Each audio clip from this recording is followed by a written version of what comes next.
Pepa, você citou, né, um pouco das varejistas, né, o caso da Americanas.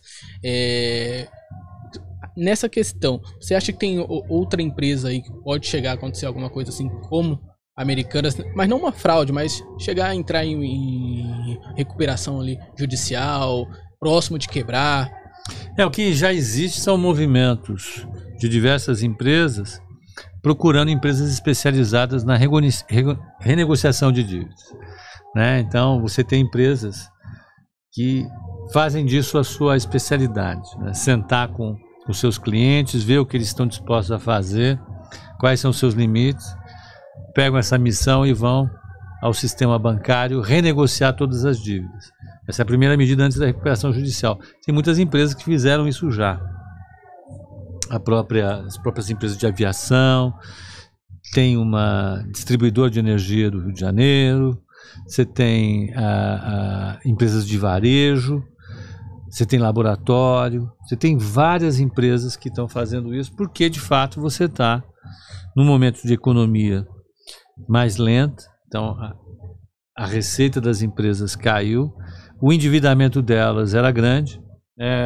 Vamos pensar o seguinte, no final de 2016, no meio daquela crise danada,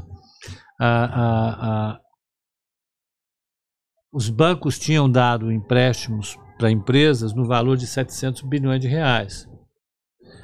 Hoje, 1 bilhão e 400. Caramba! Em 5 anos, o estoque de crédito cresceu, dobrou.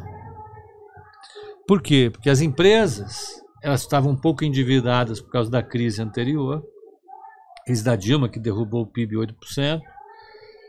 Elas se ajustaram, acabaram com dívida e ficaram esperando. Quando veio o governo Temer, reformas, teto de gastos, o pessoal saiu querendo recuperar o tempo perdido e começou a usar a dívida como um instrumento para acelerar a velocidade de crescimento. E foi crescendo, apostando que a economia ia crescer. Cresceu? Não. Infelizmente não. Estão com uma média de crescimento muito baixa. As empresas simplesmente se endividaram e não conseguiram aumentar o seu EBITDA, a geração de caixa livre. Veio o aumento da taxa de juros e encareceu ainda mais o custo da dívida, elas começaram a queimar a caixa, né? E aí pronto, acabou. Então você pode ter empresas, não estou dizendo só, infelizmente não são só as empresas de bolsa, né? Qualquer empresa do setor real da economia deve estar tomando algumas decisões difíceis no sentido de tentar reequacionar as coisas.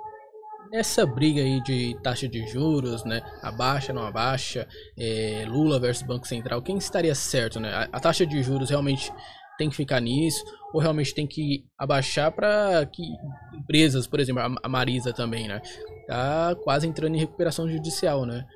Pode quebrar a empresa essa taxa de juros? Olha, a função da taxa Selic é reduzir a inflação, não é salvar a empresa, né? Hoje saiu um índice de inflação da Fundação Getúlio Vargas, o IPCS, é o índice ao consumidor semanal. Esse é o de 0,35 para 0,48. A inflação continua alta, né? As expectativas continuam ruins. E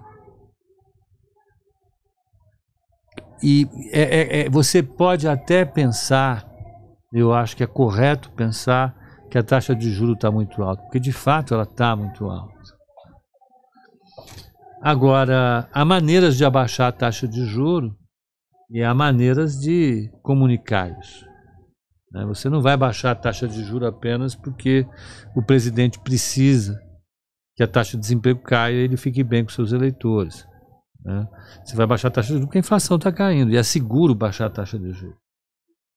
Você pode até baixar a taxa de juros na emergência, mas comunicando isso de maneira adequada, sem destruir o que a gente chama de credibilidade.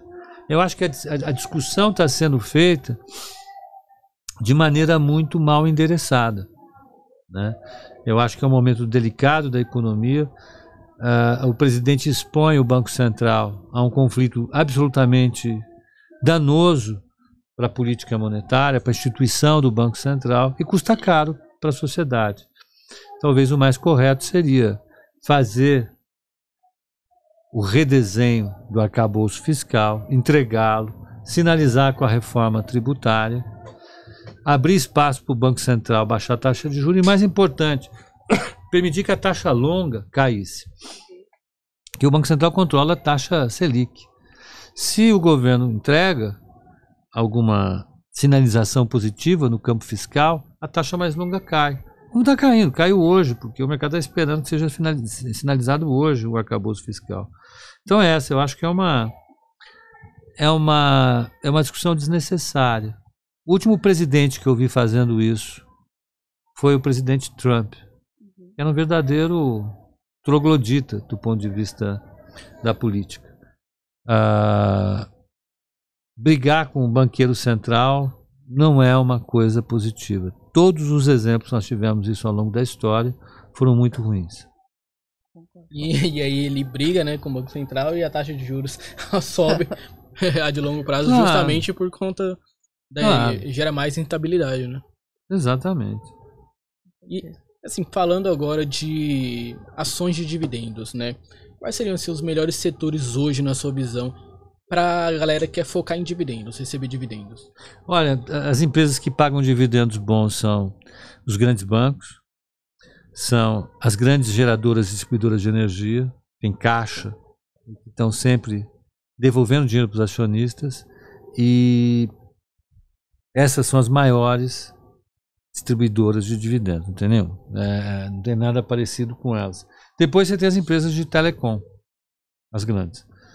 É isso. O resto oscila de acordo com os resultados. As empresas que distribuem dividendos são as empresas que já estão, no limite do seu crescimento. Então elas não precisam mais de tanto caixa para investir. E elas distribuem lucro para os seus acionistas. Então seriam esses 3 setores, né? Bancos, setor de energia e telecom. Colocaria ali na parte de bancos ali também um Banco do Brasil mesmo, podendo ter interferência? Eu acho que nesse momento, com esse governo, com a maneira de pensar desse governo, não tenho nada contra, veja. Cada um escolhe a sua opção de política. Agora, as consequências dessa escolha serão uma rentabilidade menor das empresas estatais. Então, eu acho que nesse momento a empresa estatal não é uma boa indicação. E os fundos imobiliários? A gente falou bastante sobre ações. Fundos imobiliários, na sua visão, você investe? São uma boa oportunidade para o investidor? Eu não acho que seja, não. Eu acho que a economia fraca do jeito que está, com a taxa de juros alta do jeito que está, o investimento imobiliário em si não é bom. Primeiro, pelo valor dos imóveis, segundo... Pode beber água, calma, não tem pressa não. Enquanto isso, pessoal, vai deixando o seu like aí, tá bom? E se você ainda não é inscrito no canal, quero te convidar a se inscrever no nosso canal, tá? Clica aqui rapidinho, você se inscreve no canal e já deixa ativado as notificações para receber os próximos conteúdos.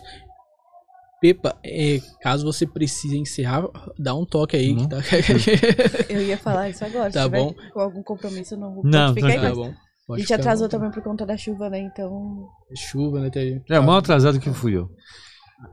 Então, eu estava dizendo, nós falamos de fundos imobiliários. Então, a questão, o próprio valor do imóvel, ele vai oscilar bastante agora, vai ficar muito sensível. E o índice de vacância está grande nas lajes corporativas, né? Então, acho que isso é outra coisa a considerar, não acho um momento positivo. E assim, nessa questão do... Também entraria ali Fiagro, por exemplo? Com os fundos do agronegócio? É preciso olhar um pouco de perto isso, sabe? Você está sujeito a ter surpresas. Sim. Então, tudo que... Eu me sentiria um pouco mais à vontade com as coisas convencionais, né? Sim, coisas convencionais. É algo bem novo no mercado, bastante, né? Então, vamos pensar no momento convencional e a nossa caixinha de investimentos recebe bem isso. Sim. Show de bola.